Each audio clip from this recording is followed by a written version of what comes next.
આ તરફ વડોદરાથી સમાચાર કે જ્યાં નવો ચકચકાર રોડ તો તૈયાર થયો હતો, જો કે આ રોડ હવે પીગળવા લાગ્યો છે। જી હા, ગરમીની અસર કે પછી ભ્રષ્ટાચારની અસર એ તો ખબર નથી, પરંતુ સવાલ અહીંયા ચોક્કસથી થઈ રહ્યા છે। મહાનગરપાલિકાની પોલ અહીંયા ખુલી છે। વડોદરામાં નવા બનેલા રોડ પરનો ડામર પીગળવા લાગ્યો છે, જેના કારણે અહીંયાથી સ્થાનિકો હેરાન પરેશાન થઈ રહ્યા છે। કાલાઘોડા સર્કલથી રેલવે સ્ટેશન સુધીનો જે રસ્તો છે ત્યાંનો ડામર પીગળવા લાગ્યો। હલકી ગુણવત્તાનો ને કેમિકલયુક્ત ડામર હોવાનો રહીશો આરોપ લગાવી રહ્યા છે। 4 દિવસ પહેલા જ કાલાઘોડા રોડ સર્કલ પર અહીંયા રસ્તો બનાવવામાં આવ્યો હતો, જ્યાં હવે ડામર પીગળવા લાગ્યો છે।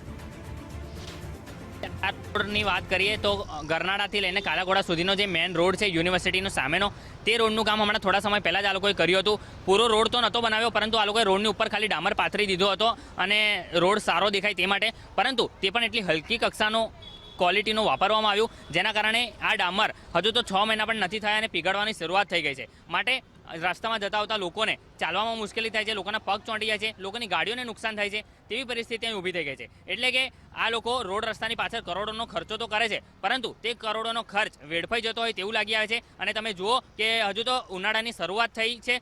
અનેક વિસ્તારના રોડના ડામર એટલે કે કેમિકલ કે હલકી ગુણવત્તાવાળો આપણો ડામર પીગળી રહ્યો છે, ઓગળી રહ્યો છે। આજે વડોદરા શહેરમાં રાવપુરા લઈ લો, મક્કરપુરા લઈ લો, આ સયાજીગંજ વિસ્તાર ડામર પીગળી રહ્યો છે। લોકોના બૂટ ચપ્પલ ચોંટી રહ્યા છે, ગાડીઓ ચલાવવાની મુશ્કેલી પડી રહી છે। ક્યાંક જો કોઈ પડી જશે, અકસ્માત થશે તો જવાબદાર કોણ રહેશે? એટલે ક્યાંક વડોદરા મહાનગરપાલિકાના કોન્ટ્રાક્ટરો દ્વારા હલકી ગુણવત્તાનું મટીરિયલ જ્યારે વાપરવામાં આવ્યું છે એ આજે પીગળી રહ્યું છે। હાઈવેના રોડ રસ્તા પર કોઈ દિવસ આ ડામર પીગળતો નથી, પરંતુ વડોદરા મહાનગરપાલિકાની હદમાં આ ડામર પીગળી રહ્યો છે। એટલે ક્યાંક હલકી ગુણવત્તાનું મટીરિયલ જ્યારે વાપર્યું છે એના કારણે આ ઓગળી રહ્યો છે। વડોદરા શહેરના સ્માર્ટ એન્જિનિયરો દ્વારા જે રીતે સ્માર્ટ સિટી બનાવવાનું નક્કી કરવામાં આવ્યું ને શહેરના જે તમામ રોડ રસ્તાઓ છે ત્યાં રીસર્ફેસિંગનું કામ હાથ ધરવામાં આવ્યું, પરંતુ ઉનાળાની શરૂઆતમાં જ આ જે રોડ રસ્તાઓ છે તેની હાલત તમે સ્પષ્ટપણે જોઈ શકો છો કે જે રીતે ઉનાળામાં જે રીતે ગરમીની શરૂઆત થાય છે, માત્ર 40 ડિગ્રીએ આજનું તાપમાન પહોંચ્યું છે અને ત્યાં રોડ રસ્તા ઉપરના જે ડામર છે તે હાલ પીગળેલી હાલતમાં જોવા મળી રહ્યા છે। જો કે લોકો પણ જે ક્યાંક ને ક્યાંક અહીંયાથી પસાર થવું પણ મુશ્કેલ બન્યું છે, કારણ કે લોકોના ચપ્પલ છે તે પણ આ ડામરની અંદર ચોંટી જાય છે। વાહન ચાલકોને પણ અહીંયા વાહન ચલાવવાની ક્યાંક ને ક્યાંક મુશ્કેલી પડી રહી છે।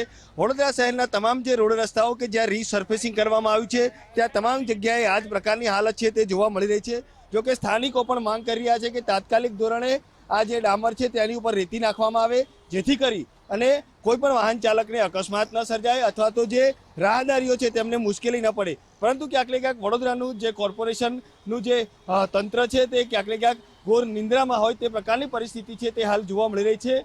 સ્થાનિક નાગરિકો પણ આક્ષેપ કરી રહ્યા છે કે કરોડો રૂપિયાના ખર્ચી અને ક્યાંક ને ક્યાંક વડોદરા શહેરને સ્માર્ટ સિટી બનાવવાનું નક્કી કરવામાં આવે છે, પરંતુ અધિકારીઓ અને કોન્ટ્રાક્ટરોના પાપે આ પ્રકારની પરિસ્થિતિ છે તે સર્જાતી હોય છે।